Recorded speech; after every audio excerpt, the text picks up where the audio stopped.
자, 몇 년 전에 일본에서는 이런 책들이 인기를 끌었습니다. 저건 뭐죠? 네, 뭐예요? 자, 일본 예찬 서적이라고 할 수 있는 건데 무릉도원에 가깝다고? 대표적으로 독일에서 30년 동안 생활을 한 학자가 쓴 유럽 살아봤지만 9승 1패로 일본 승리. 이게 엄청 팔렸대요. 제목이 재밌어요. 제목 잘 팔리게 생겼어요. 자, 일본이 이제 세계 최고의 지상 낙원이다. 이런 얘기를 담고 있고요. 자, 우리나라에서 이런 책 팔면 어떨까요? 결혼 대잔치 댓글 재밌을 겁니다. 너무 맹목적 국수주의적이다 이렇게 댓글이 달리죠.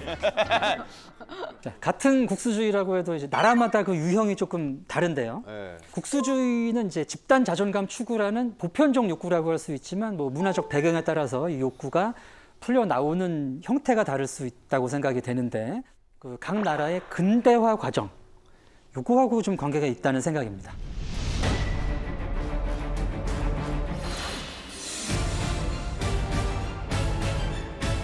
자, 이 심층 심리학적인 내용으로 말씀을 드려볼 텐데 부친 사례라는 모티브가 있습니다. 네? 예? 아버지를 죽인다는 겁니다. 실제 죽인다는 얘기는 아니고 이 아버지가 쉽게 말하면은 기성세대 또는 이제 전통 이런 거죠. 그래서 이제 부친 사례라는 거는 이 사회에서 존재하는 기성세대나 전통을 거부하고 내가 내 정체성을 찾겠다 후속 세대가 이런 의미를 담고 있어요. 자, 일본을 먼저 살펴보겠습니다. 근대화 과정에서 보면 일본은 전통을 그대로 계승한 나라입니다. 아버지를 죽이지 않았어요. 맞아, 가업도 많이 물려받고. 그래서 메이지 유신을 해가지고 이 지배층만 교체가 됐고 뭐 일왕도 그냥 있고 뭐 귀족 그 사람들이 그냥 직업만 바꿔가지고 네. 일본 지배층이 됐죠. 그래서 이제 일본 사람들은 그대로 살았더니 잘 살고 그래서 우리가 최고다 이런 생각을 하는 거예요. 근데 이제 어느 시점부터 일본의 국제적 위상이 점점 이제 하향 곡선을 그리기 시작합니다. 경제 성장률도 떨어지고 뭐 엔화의 구매력이라든가 뭐 주가 상승률, 교육 환경 뭐 등등. 자, 근데 일본 사람들은 이런 상황을 변화시키는데 굉장히 부담을 갖습니다. 왜요? 아버지를 죽인 적이 없어요. 변화를 크게 해본 적이 없기 때문에 이때는 어떤 식으로 변화를 해야 될지 이런 밑그림을 그리기가 상당히 어려운 거죠. 그래서 이제 과거에서 전해져 오는 거를 유지를 하면서 우리가 좋았던 기억을 유지를 해야 되니까 저런 예찬서적 같은 것들이 나오는 게 아닐까 생각이 됩니다. 자, 한국은 어떨까요? 한국의 맹목적 국수주의는 자, 우리는 근대화 과정에서 아버지를 남이 죽였어요. 네. 일제강점기를 겪으면서 우리 힘이 아닌 외세의 힘으로 근대화를 이루었습니다. 자, 그래서 이제 한국 사람들은 근대가 되면서 굉장히 자존심이 많이 상했죠. 항상 이게 혼동입니다. 어디서부터 어디까지가 아버지인지. 그래서 늘 그 전통과 현대 그리고 미래가 아주 첨예하게 충돌을 하고 있습니다. 그건 바꿔야 된다. 아니다. 이건 지켜야 된다. 바꿀 때는 굉장히 또 격렬하게 바꿉니다. 맞아, 맞아. 봤더니 저렇게 하던데 하면서 맞아. 갈아치우죠. 평가가 계속 극과 극입니다. 어떤 분들은 이제 우리가 최고다. 이 정도 했으면 대단하다. 아니다. 이건 나라도 아니다. 우리가 그렇게 좋은 나라일 리가 없다. 막 이런 댓글들이 막 번갈아 가면서 달립니다. 맞아요, 진짜 양쪽 다 있어요. 그리고 또 하나가 있는데요. 항상 그게 붙는 거죠. 그 튜브에 보면은 세계인이 논란 뭐 세계인이 감탄했다. 이런 이제 수식어가 붙는 거죠. 많이 봤어요, 이런 영상들. 맞아. 항상 떠. 그래서 뭐 이제 이런 부분도 지나친 부분은 좀 경계를 해야 되겠지만 제가 생각할 때는 워낙에 오랫동안 좀 쪼그라들어 있던 자존심이 회복되는 과정인 것 같아요. 그다음에 중국의 국수주의입니다. 중국 국수주의가 이제 원조죠. 중화 사상. 자기들 빼고 다 오랑캐. 중국의 근대화 과정을 보면 이 사람들이 이제 아버지를 싹 죽였습니다. 그냥 죽인 게 아니라 다시 못 나오실 만큼 파묻은 거죠. 문화대혁명이라고 10여 년 동안 중국의 모든 전통을 긁어다가 불태우고 철폐했던 이런 역사가 있습니다. 그래서 뭐 그런 전통이 끊어졌기 때문에 공자대제라든가 이런 유교 행사 같은 것도 우리나라가 더 보존을 잘하고 있잖아요. 그래서 뭐 배우러 오고 이런 약간 어색한 상황입니다. 근데 어쨌든 우리는 중화야 라는 생각이 이제 중국식 국수주의의 기본입니다. 선생님 여기서 질문이 하나 네. 있는데 가끔 가다가 우리나라 거를 이제 본인들 거라고 약간 이제 그래서 우기는 걸까요? 이제 우리 아버지가 누군지 예, 사실 그런 측면이 이제 강하죠. 이런 움직임, 특히 이제 황재성 씨가 말씀해 주신 모든 문화를 다 자기 거다 이렇게 주장하는 활동은 소분홍이라는 이제 집단을 중심으로 전개가 되는데요. 이 소분홍은 이제 작을 소자의 분홍, 자, 이 맹목적이고 극단적인 애국주의를 분출하면서 공격적으로 활동하는 중국의 청년들을 이르는 말인데요. 중국도 이 산하 제한 정책을 하지 않았습니까? 아 맞아요. 그래서 이제 소황제라는 말이 있었어요. 그래서 우쭈쭈 이렇게 오냐 오냐 하면서 큰 청년들이 또 자라면서는 중국 제일주의 교육을 받고 그래서 이제 이 세대를 중국에서는 지우링허우 90년생들, 링링허우 00년생들 이렇게 얘기를 하는데 이들 중에 이제 소분홍이 갈라져 나온 거죠. 자, 소분홍들의 이제 행동은 표적을 정하면 이제 우르르 몰려가 가지고 막 댓글 달고 공격하는 그런 양태를 보입니다. 최근에 이제 뉴진스 한지 홍보 영상 때문에 큰 논란이 됐었는데 뉴진스 SNS로 막 소분홍들이 몰려와가지고 도둑들이다 막 종이를 처음 만든 나라가 중국인데 왜 한국 종이를 선전을 하느냐 막 이런 악플을 달고 공격을 했다는 거죠. 종이를 우리가 처음 만들었다고 한 것도 아니고 네. 한국 종이를 이런 식으로 만든다 이 얘기였는데 흥분을 한 거예요. 왜 그래? 몇 년 전에 또 이제 몇 년 전에 2020년 10월에 BTS가 한미 양국의 우호 관계에 기여한 개인이나 단체에 수여하는 벤플리트상이라는 것을 받았습니다. 상의 그 성격상 당연히 이제 한미 관계에 대한 얘기를 한 거죠. 네. 한미 양국이 함께 겪었던 이 고난의 역사와 뭐 6.25 때라든가 이때도 이제 소분홍이 출동을 했어요. 왜 한국 전쟁 당시에 중국군의 고귀한 희생은 언급하지 않느냐. 아이고. 어디부터 잘못됐는지 모르겠는데 그걸 왜 우리가 기려야 되죠? 신공받았는데 아, 그래서 이 사람들이 역사 교육을 좀 너무 중국 위주의 얘기만 보고 듣는구나라는 생각을 하게 됐습니다.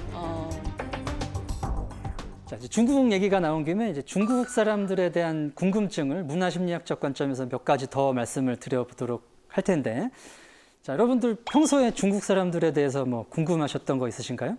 저는 이제 좀 친하게 지냈던 중국 친구 있었는데요.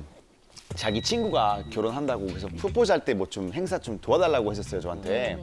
그래서 한번 그 친구하고 만났어요. 뭐 이런 거 해야 되나 저런 거 해야 되나. 그래서 나는 아 미안한데 이런 거 좀 힘들 것 같고 저런 거 될 것 같다 했는데 갑자기 기분이 상해하더라고요. 그러니까 약간 거기는 뭔가 좀 도와주기로 했으면 끝까지 다 도와줘야 되고 약간 너가 도와주기로 했잖아. 약간 이런 거 좀 있었던 것 같아요. 그래서 그 친구는 실제로 한 몇 달 동안 연락 안 됐어요. 아 상처받았구나. 저도 이런 비슷한 얘기를 들었어요. 예를 들어 중국에서 살 거면 친구 한 명만 잘 사귀어도 진짜 모든 걸 다 할 수 있다고 그랬어요.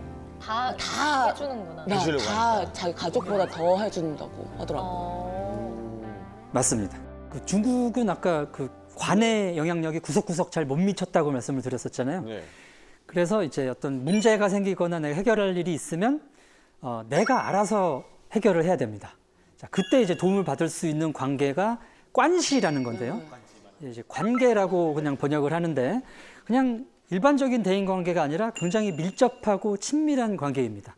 그래서 말 그대로 모든 걸 다 해줄 수 있는. 그래서 아마 이제 줄리안 씨 친구 같은 경우에는 그걸 기대하고 얘기를 했는데 나는 여기까지만 해줄게. 그러니까 이제 상처를 나름 받은 것 같아요. 서운했네.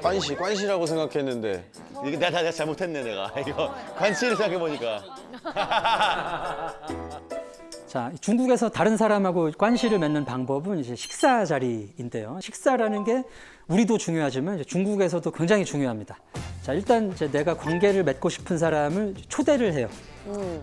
그다음에 사내 진미를 막 차려놓습니다. 이만큼 처리잖아요, 막. 네. 뭐 우리도 뭐 상다리가 부러진다는 표현이 있지만 네. 엄청난 스케일로 차려놔요. 이것도 이 중국식 체면하고 관계가 있습니다.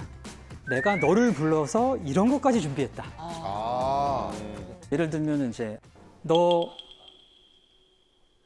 드래곤의 심장 못 먹어봤지? 약간 뭐 이런 느낌. 사기 아닙니까? 못 먹어봤을 거 아니에요. 근데 이게 그거야. 그리고 또 다 드시면 안 된답니다. 예? 그래서 저도 중국에서 활동을 하는데 모든 친구들이 음식을 너무 많이 시키고 오랫동안 즐기고 음식을 남기고 가는 거예요. 근데 약간 한국 사람들은 그렇지, 남기면 벌 받는다고. 남기면 벌 받는다가 있잖아요. 네. 그래서 되게 의아했는데 그게 문화라고 하더라고요. 맞습니다. 남기지 않고 이제 싹싹 긁어 먹으면은 이렇게까지 준비했는데 다 먹었어? 이러면서 이제 자기에 대한 모욕이라고 받아들인대요. 예, 그래서 이제 한 번 내 사람이 됐다라고 생각하면 무슨 일이 있어도 끝까지 도와주는 거고, 이제 그렇지 않으면은 선을 긋는 거죠. 또 중국 사람들은 에티켓적인 측면에서 이제 질서 의식이 약하다 뭐 이런 식의 인상들이 많이 있고, 그런 뭐 기사라든지 댓글들 같은 것도 많죠. 저도 좀 준비한 내용이 있는데요. 어머. 저건 뭐죠? 네, 뭐예요? 설거지 하는 건가? 바로 이제 뷔페 같은 데서 음식을 가져가는 겁니다. 어머. 저러다 싸우겠는데요, 저 정도면? 하야. 물론 이제 모든 중국 분들이 또 이러시는 건 아닐 테고, 자, 이런 중국 사람들의 행동을 보시면 이제 남들 전혀 신경 안 쓴다, 이런 느낌으로 받아들이실 텐데, 자, 이런 개념은 이제 자기관이라는 개념으로 말씀드릴 수 있을 것 같습니다. 사회적 맥락에서 나를 어떻게 생각하느냐, 자, 요게 자기관이라는 개념인데, 요게 이제 한중일 삼국이 다 다릅니다. 다르네. 한국이 이 주체성작이라는 측면이 가장 큽니다. 주체성작이라는 것은 이제 내 영향력을 좀 미치고 싶어하는, 예, 쉽게 말씀드리면 참견하고 싶어하는 오지랖. 이런 성격이고요. 일본은 대상성작이 부분이 좀 크죠. 그건 뭐예요? 이 부분은 이제 내가 다른 사람의 영향력을 받는 쪽에 있다라고 생각하는 겁니다. 그럼 우리나라랑 궁합이 좀 잘 맞을 수도 있겠네. 네. 그죠? 그래서 그 연애하는 커플 중에 요 궁합이 맞으면은 기가 막히는 거죠. 한일 부부들이 예. 네네. 그래서 한국 사람들의 약간 과시적이고 좀 드러내고 싶어하는 이런 부분과 일본에 좀 맞춰주는 이제 이쪽이 만나면은 굉장히 그 사이가 좋은 관계가 될 수 있습니다. 또 이제 중국에서 우세하게 나타나는 쪽은 자율성작이라는 쪽인데요. 나를 다른 사람들과 독립적인 존재로 본다는 겁니다. 이제 쉽게 말씀드리면 나는 다른 사람 신경 쓰지 않겠다라는 거죠. 중국의 비에관시엔스라는 개념이 있습니다. 비에관시엔스. 그 남의 일에 신경 쓰지 않는다라는 중국의 가치관이라고 해요. 그래서 이제 우리나라 사람들 같은 경우는 뭐 길거리에서 사고 나고 이러면 막 가서 치워주잖아요. 중국 쪽 영상 가끔 뜨는 거 보면은 사고가 나서 막 쏟아져 있는데 그냥 지나다니시잖아요. 이게 이제 자율성 자기가 나오는 거죠. 이런 자기관은 아무래도 이제 문화에서 왔을 것으로 추정이 되는데, 행정과 제도보다 이제 내가 알아서 해야 되고, 또 남의 일에 너무 참견하다 보니까 뭐 불이익을 당한다든지, 그래 버리면은 그냥 내가 알아서 혼자 남 신경 안 쓰고 하는 게 낫다라는 생각을 하게 되겠죠. 자, 그리고 또 중국인들이 질서를 안 지키는 이유 중에는 인구도 분명히 있을 겁니다. 너무 많으니까. 어느 영상을 봤는데 중국 디즈니랜드예요. 새벽에 나왔대. 근데 6시간 만에 입장을 했습니다. 새벽에 나왔는데도. 입장만 6시간이 걸렸어요. 그러니까 뭐 줄 서고 질서 지키고 이러다가는 언제 할지 모르는 거죠. 그래서 웬만하면 좀 끼어들고 그런 게 좀 일상적으로 받아들여지는 게 아닌가 싶습니다. 그래서 또 이제 우리 입장에서도 무조건 그 사람들을 비판하는 게 아니라 좀 이런 뭐 특성이라든가 환경을 좀 이해를 하시면 이해의 폭이 넓어질 수 있지 않을까 합니다. 다음은 이제 미국으로 들어가 보겠습니다. 자, 미국의 국수주의 또 굉장하죠. 아우. 영화에서도 뭐 익히 보이죠. 네, 세계를 항상 구하고. 미국은 이민자들을 세운 나라입니다. 네. 아버지를 떠나온 케이스예요. 그래서 근데 여기 와가지고 되게 잘 풀렸어요. 자수성가를 했죠. 그래서 이 사람들이 기본적으로 우리가 최고다라는 생각은 있습니다.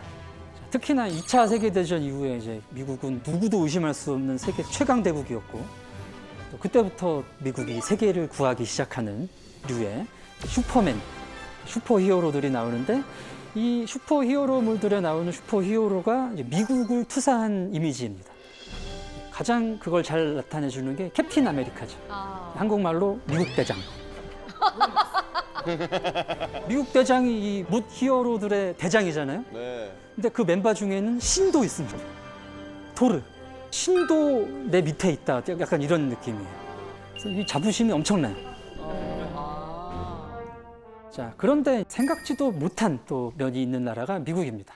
세계 평화를 지킨다고만 하기에는 이제 미국은 그 자기 중심적인 모습, 또 이제 모순된 모습을 참 많이 보이는 나라기도 하죠. 자, 예를 들어서 뭐 1940년대에 그런 미국 공중보건국이 뭐 페니실린의 효과를 실험하기 위해서 중남미 국가들에게 생체 실험을 했다. 이게 나중에 이제 사과를 한 내용이고요. 또 뭐 멕시코 국경에 뭐 장벽 설치하고 뭐 이민 문제가 심각하긴 합니다만, 그런데 이제 왜 미국이 항상 최고고 히어로들은 다 미국에서 나와야 되고 그런 것일까? 네. 워낙에 그 문화적 배경이 다양하고 또 주가 다 따로 놀잖아요. 그래서 가끔은 이제 미국이 하나라는 거를 되새겨 줘야 되는 거예요. 그래서 이제 미국에서 차 타고 다니다 보면은 가끔 동네마다 한 개씩 엄청나게 큰 성조기가 있습니다. 그게 이제 우리가 미국인이구나, 우리가 하나구나, 우리가 최고구나, 이런 이제 정체감을 확보해 주는 역할이 있는 것 같고요. 얼마 전에 텍사스주 댈러스 쪽에서 이제 한인 가족이 사망한 사건이 있었죠. 2020년 통계에 따르면 이제 하루에 약 53명이 총기로 사망을 한다고 해요. 진짜 심각하죠.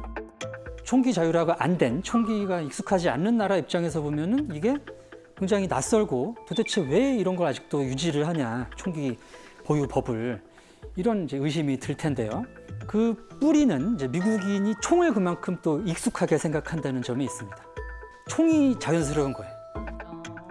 자, 왜냐하면 미국의 역사에서는 총이 굉장히 중요한 역할을 했죠. 나를 지키고 이웃을 지키고 나라를 세우고 세계를 구하는 이런 일을 한 게 총이에요. 그래서 이제 미국인들의 정체성이자 자부심인 거죠. 하지만 이 불특정 다수에 대한 총을 난사를 하는 이 사람들은 이제 자기를 지키기 위해 총을 쓰는 게 아니죠. 자, 이 범죄가 또 굉장히 미국적인 유형의 범죄입니다. 이건 역시 이제 미국인들의 문화 심리하고 연결을 지어 볼 수 있을 것 같은데요. 이 생각은 제가 그 드라마 웨스트월드라는 드라마를 보다가 생각을 한번 해보게 됐습니다. 근미래의 이야기입니다. 컨셉을 가진 테마파크가 열리는데 AI 로봇들이 크루로 활동을 해요. 그래서 이제 손님들이 거기를 가면은 아무 행동이나 해도 되는 거예요. 쏘고 싶으면 죽이고 총 쏴서. 불법이 아닙니다. 왜냐하면 AI니까. 자, 그런데 어쩌다 보니까 이제 이 테마파크가 문제가 생기고 제대로 돌아가지 않는 상황이 된 거예요. 그러니까 이 테마파크를 설계한 포드 박사라는 분이 내 손으로 이걸 끝내겠다라는 판단을 합니다. 그래서 이제 자기가 이제 친북으로 쓰는 AI들을 시켜서 다른 AI 로봇들을 다 죽이고 자기도 이제 자살을 하는 결말로 끝나요. 여기서 많이 듣던 얘기 아닙니까? 내가 창조한 세상을 내 손으로 끝낸다. 이제 기독교 세계관에서 이제 신이 세상을 창조하시고 세상이 타락하니까 이제 홍수로 멸망을 시킨 그런 구조가 읽히는 거죠. 그래서 이제 미국인들이 생각하는 그런 뭐 세계가 시작되고 멸망하는 방식, 이런 것이 이제 반영돼 있는 거라고 생각이 되는 거죠. 그래서 총기 난사를 하는 범죄자들은 그런 과대망상에 휩싸여서 내가 사는 세상이 잘못됐다, 이건 끝내야 돼, 어떤 그런 전능감을 주는 매개가 총이기도 하고, 그런 상상의 배경에는 이제 종교적 배경이 있다, 이렇게 말씀드릴 수 있을 것 같습니다.